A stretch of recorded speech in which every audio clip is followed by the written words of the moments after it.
The importance of our urban space and needing to really have a positive planning agenda in that area is always at the forefront of my mind. From my days with the Countryside Agency and the work that we did on countryside and in and around towns, through the work of subsequent bodies and now with the Forestry Commission, the whole issue around that very special space, close to where people live and work and recreate, is something that I think has perhaps not been optimised to the extent that it might be. From a Forestry Commission perspective, the woodland's very close to where we live, the work with the community forest, the idea of urban trees, the Newlands project in partnership with the now defunct North West Regional Development Agency, they all were really positive, proactive, community engagement tools to really make a difference to the environment and make a difference to the quality of people's lives. It's a great pity that some of those are now under threat, but we need all the time, don't we, to look at really creative ways where we can get more bangs for our buck, where we can really inspire our communities to take some of those agendas forward if there is a vacuum at present in some of the planning debates. And it seems to me particularly odd with a Forestry Commission hat on when we're talking about the green economy.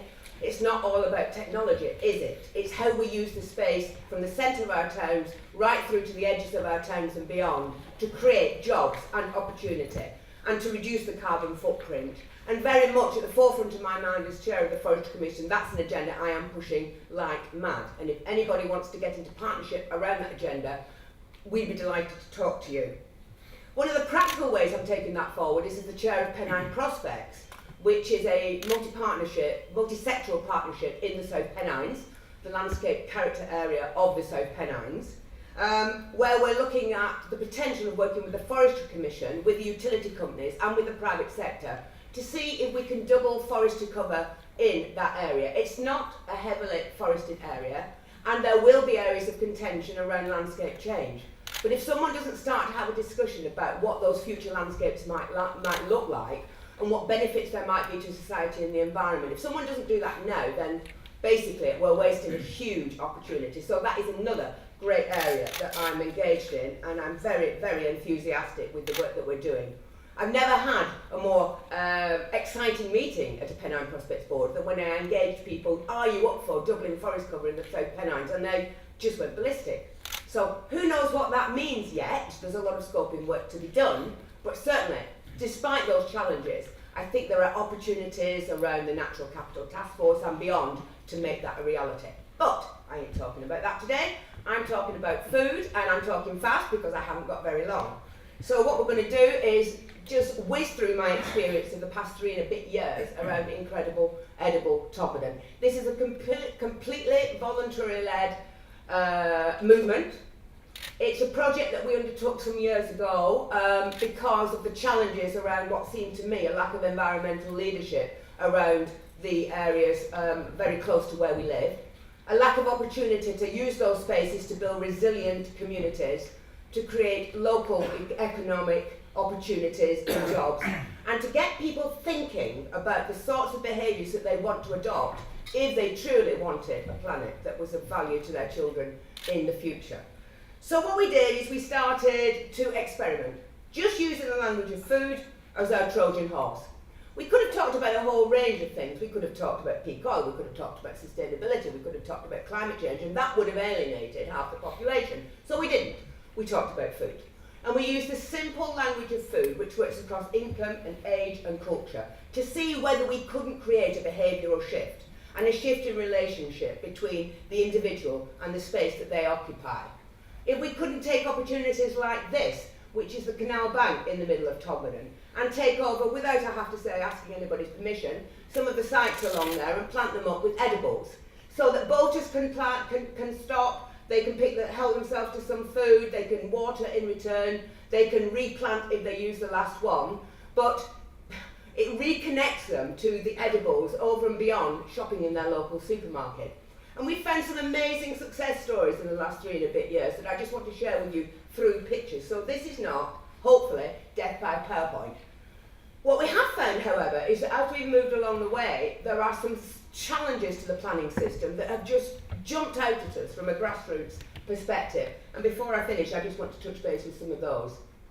So as I said, what we've done along the waterways is to create bolters larders. And I'm extremely pleased to say that having done that proactively without asking people for a lot of money, certainly making sure that all the planting is done ourselves and trying to be aware of the visual impact that these areas have got on our visitors, we have had amazing support from British Waterways, right from the top, who see that if they are going to re-engage their communities in the spaces around them, they've got to actually be a little more flexible in what let those communities do. What I can't be doing with is 1,001 reports and committee papers and God knows what before you actually see action on the ground. If we really want to reconnect with a sense of urgency, the space around us, we've got to just let the people get on with it, because they will not mess the spaces that they live in, and they will pass on a better deal for their kids if they get half a chance. So what we've been doing, well, right from the centre of town, I want to sort of take us from right from the centre of town, 15,000 people, not a particularly pretty place, an ex-mill town, a market town, struggling like everywhere else, right from the centre, and see what we've been doing is we move out to the urban fringe. Some of the things we did right in the beginning was create propaganda gardens. This is not because we believe that a few gardens around the centre of the town is going to feed the nation, but it does create a talking point, it does get people chatting, and it does reintroduce people to what vegetables in their immediate vicinity look like.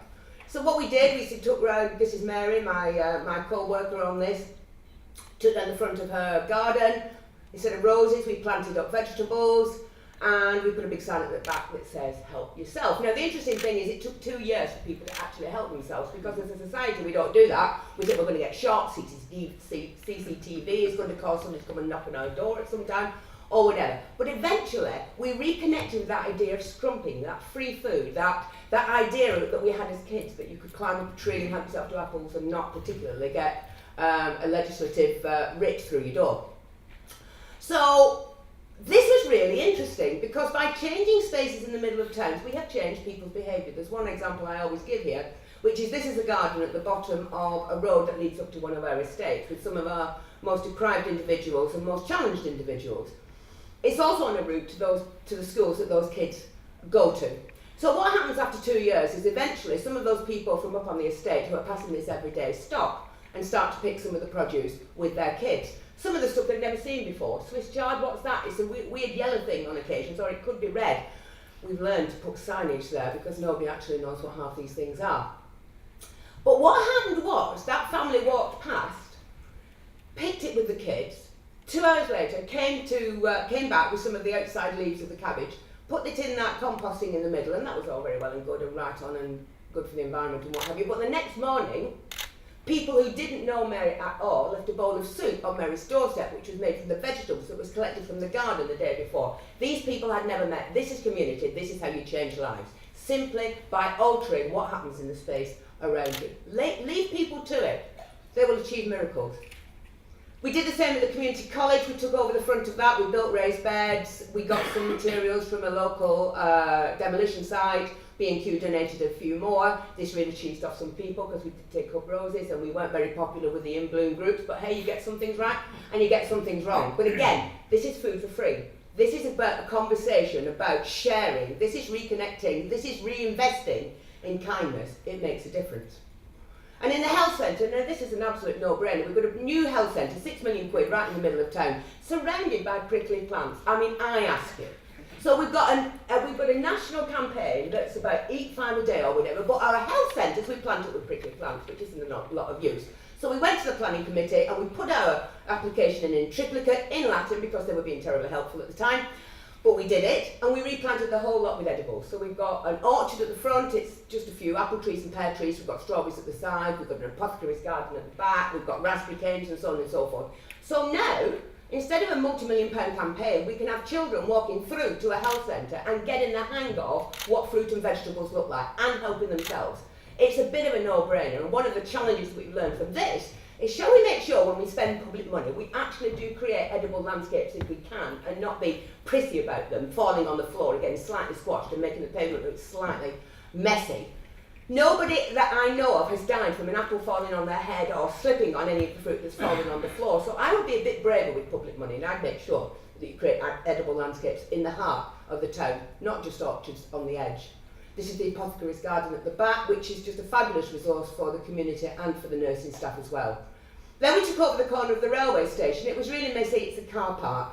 We started to work with some boys from probation. We put a membrane in there because it was really pretty yucky under that, and now we plant all sorts of vegetables as well as some herbs on the station platform. So again, you get off the train, you help yourself to herbs, you go over there, you pick your rocket or your potatoes or whatever else it is, and if you take the last one, then it would be really good if you wanted to replace that. But again, it's made an ugly part of town edible and lovely. And then of course, because the health centre did it, the police were up for it, so we did the raised bed for the police, and that is a bit of a laugh anyway, but we planted corn and the police adore it. And they say that vandalism in town centre sites has dropped because we've planted them up as edibles. People may not like petunias, but they do not mess around with parsnips. So basically, because the police station did their stuff, we thought, what else can we do? We got other men in uniform planting up in front of the ambulance station and other places. But the other interesting thing is there's lots of spaces in the middle of town where you can actually engage with community growing if you start to look at it, and some of them are quite unlikely. We have a school right next, with no playground whatsoever that to speak of where they could do any growing, but they're right next to a graveyard, which is pretty good for the old soil. So we got in contact with the church people and we said, would you mind if that school planted in there? And they said that's not a problem, so they plant their vegetables in there. And those children are no longer frightened of that space that was next to their school. It was a win-win all round. And also, we took over places like disused tennis courts, which are at the back of one of our schools, which is next to one of our other estates. And what we found is some amazing champions in the community that never bothered speaking to anybody before, reconnecting through the value of food, through a change of space. And then because of all these things, we thought, what else could we actually do? Well, why don't we connect some of these spaces? Because we've got vegetable tourists, it's an odd thing to think about what we do. We have people from Spain and Japan and all over the world coming to Todmorden to look at what we're doing in the centre of it. We've been blessed with a lot of publicity, but it has attracted a heck of a lot of interest. So what we've done there is created a green route to support, as I say, completely driven by the community, a different sense of space, to support economic opportunity, to make sure that people's footfall is past every shop and the market, to give people an idea of what can grow, to think about how we can use solar panels to help us. And we're launching that in June, and it's already had an amazing impact. We managed to get some money from the People's Lottery, so those lighter coloured things are spaces that are really bee friendly. Reintroducing people to the importance of the natural world as they pass through it on a shopping spree, hopefully. And then we move out to our estates. And on our estates, some of our more challenged individuals asked us could we do some raised beds for them, so we did. But there's no point in just doing the raised beds, you also have to do the learning behind how you actually grow. You have to teach people the importance of good soil, you have to teach people about saving water in butts and so on. And the conversation around food just opens up that whole dynamic around a resilient and sustainable environment. There's an awful lot more that I could say, but please look at our website if you're interested. And then moving further out, we got a piece of land given us because we were doing so much in the town by the local garden centre. And it was a pretty slushy, mushy bit of land. But we managed to get some money from the cooperative bank and we put that round it because what we wanted to create is a market garden training centre, because we're in the South Pennines here. This isn't really Vale of Evesham or whatever. This is not an area that does a lot of horticulture, but we wanted to think about the future and maybe the different uses of land in the future. So we created a market garden training centre. We got some money from somewhere else. We put up some polytunnels. We've now got community gardens there. It's the space where the school now comes and practices some of the skills they're learning in the BTEC in agriculture, which only came to Todmorden because of the stuff the community is actually doing around food, and so on with the virtuous circle. Sorry, let me go back. And then of course we've got the community orchards, because not everybody wants to grow veg, but a load of people want to grow apple and pear trees. And we called a meeting right at the beginning. We said we're going to plant on Valentine's Day. 80 people turned up from all over the place, just wanted to muck in and make a difference. And that's what happens around food.